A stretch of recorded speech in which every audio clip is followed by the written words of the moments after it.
अगर मैं आपसे एक सिंपल सा क्वेश्चन पूछूं कि इंडिया की नंबर 1 पेंट कंपनी कौन सी है, तो बिना सोचे समझे कई सारे लोग एक आंसर करेंगे जो कि है Asian paint.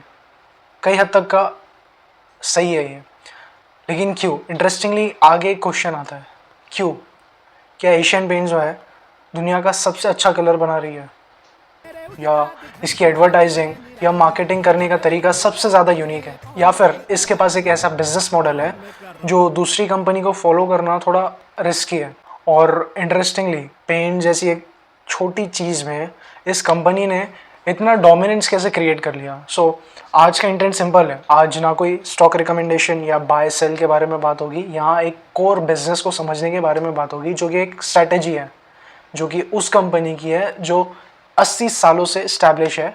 Although patience, Perseverance और इस पर्टिकुलर स्ट्रैटेजी को फॉलो करके इस कंपनी ने अराउंड 55 to 60% मार्केट कैप को एक्वायर किया है।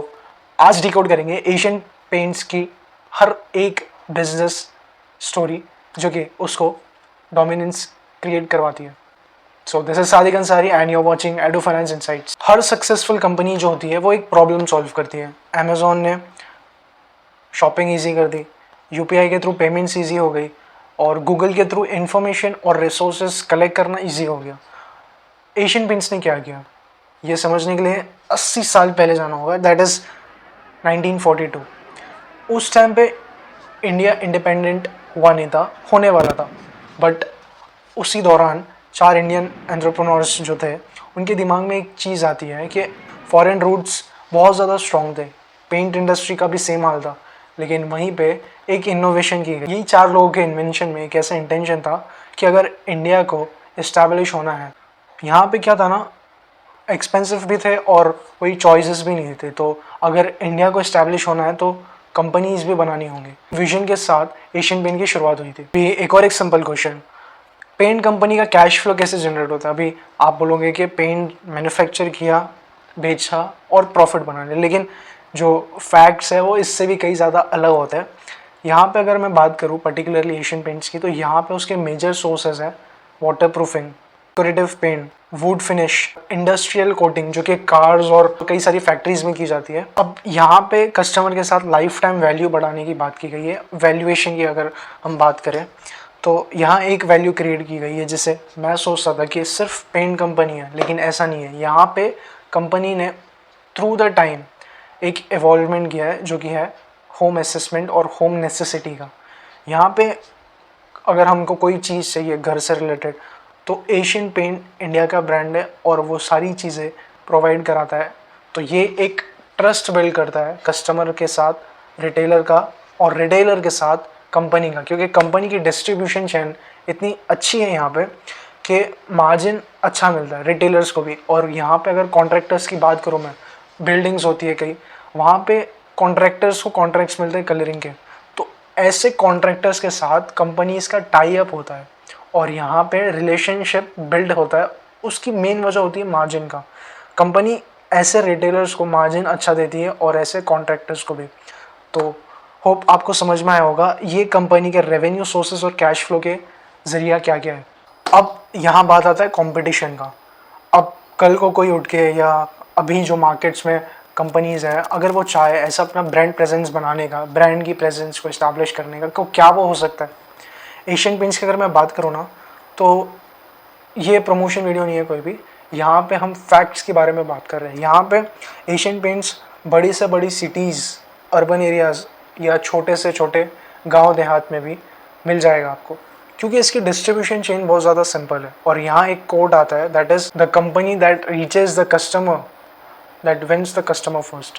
तो यहाँ भी ब्रांड प्रेजेंस की बात आती है। डिस्ट्रीब्यूशन में ना बहुत ज़्यादा पैसा लगता है और बहुत ज़्यादा मार्जिन को छोड़ना पड़ता है।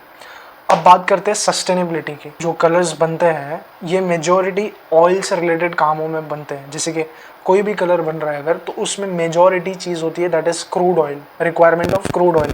यहाँ पे एक चीज़ समझना होगा, रिसेंट न्यूज़ में बहुत सारी चीज़ें हमने समझी थी जिसके ऊपर मैंने वीडियो भी बनाया था कि किस तरीके से स्ट्रेट ऑफ हॉर्मुज़ के थ्रू ऑयल का इम्पोर्ट रोका जा रहा है, और जिसकी वजह से मेजॉरिटी चेंजेस देखने को मिल रहे हैं। ऑयल के प्राइसेस में राइज़ हो रही है और बहुत सारी चीज़ें इन्फ्लेशन के साथ बढ़ रही है। वहाँ पे पेंट कंपनीज को सबसे ज़्यादा लॉस हो रहा है, क्योंकि यहाँ पे इनके मार्जिन्स पर डायरेक्ट इम्पैक्ट हो रहा है, क्योंकि क्रूड ऑयल महंगा हो रहा है तो इनके मैन्युफैक्चरिंग की प्रोडक्शन महंगी हो रही है। अब तक हमने समझा कि एशियन पेंट्स की शुरुआत कैसे हुई थी, उसकी अडेप्टेबिलिटी क्या क्या हुई और उसने आगे जाके अपनी रूट्स और अपने स्टेप्स किस किस पाथ में और किस किस जगह अपने बढ़ाए। अब यहाँ एक इम्पॉर्टेंट चीज़ को समझना आता है, दैट इज़ टेक्नोलॉजी। इवॉल्वमेंट हो रहा है टेक्नोलॉजी में, इवन एआई आ गया है। यहाँ पे कंपनी कैसे एक्ट कर रही है। अब बहुत सारे लोग बोलेंगे कंपनी पेंट की है, टेक्नोलॉजी का क्या काम है, लेकिन बहुत ज़्यादा काम होता है। यहाँ पे डेटा कलेक्शन में सबसे ज़्यादा इंपॉर्टेंट काम आता है, दैट इज़ कौन से कंट्री, कौन से सिटी में कौन से पेंट की रिक्वायरमेंट है। आज वाइट कलर का पेंट ज़्यादा मैन्युफैक्चर हो रहा है, कल हो सकता है ग्रीन पेंट की रिक्वायरमेंट ज़्यादा हो। लेकिन ये सारे डेटा जो होते हैं, फैक्ट्स और डेटा जो होते हैं, ये टेक्नोलॉजी के इवॉल्वमेंट के बिना पूरे नहीं हो सकते। और इसकी रिक्वायरमेंट को पूरा करने के लिए कंपनी सबसे ज़्यादा इम्पॉर्टेंटली रोल प्ले करती है, that is connection with dealers. और ये टेक्नोलॉजी के थ्रू बहुत ज़्यादा ईजी हो जाता है। और इसी के वजह से जो भी रिक्वायरमेंट होती है उसको फुलफ़िल करने में कंपनी बहुत अच्छा रोल प्ले करती है। और क्योंकि कंपनी बहुत सालों से इस्टेब्लिश है, बहुत अच्छा ग्राउंड प्रेजेंस दे रही है लोगों को, तो इसी वजह से इसका मार्केट में गुडविल और मार्केट में इसकी स्टेबिलिटी ज़्यादा बढ़ जाती है।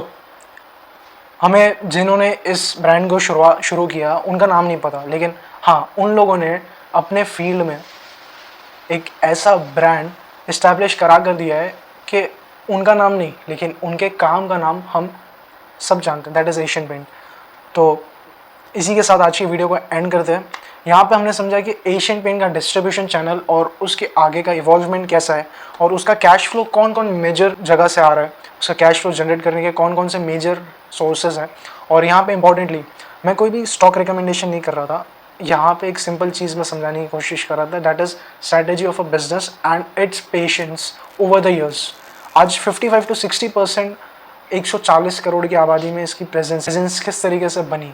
और इवन अगर मैं स्टॉक्स रिकमेंड करने की बात करूँ तो मैं स्टॉक्स में इन्वेस्ट नहीं करता, I invest but indirectly in the stocks, ETF और म्यूचुअल फंड्स के थ्रू। और इन्वेस्टमेंट्स करना चाहिए, वो बताने की अभी शायद मुझे ज़रूरत नहीं है। मैं होप आपको ये वीडियो के थ्रू कुछ बिजनेस नॉलेज में एनहांसमेंट हुई होगी, कुछ ऐसी स्ट्रैटेजी पता चली होगी जो कि एक सक्सेसफुल कंपनी पास ऑन करना चाह रही है। So this is for today. Stock market में इन्वेस्ट करना चाहते हो तो बेसिक फाउंडेशन होता है डीमेट अकाउंट, जिसकी लिंक मैंने आपको डिस्क्रिप्शन में दे दिया है। And this is for today. I be seen to in the next video. Till then keep growing your self and also let me know your insights related to the company जिसके बारे में हमने आज बात करी है। आप उसके बारे में क्या जानते हो, आप क्या व्यू रखते हो उस कंपनी के बारे में, late me no in a comment box.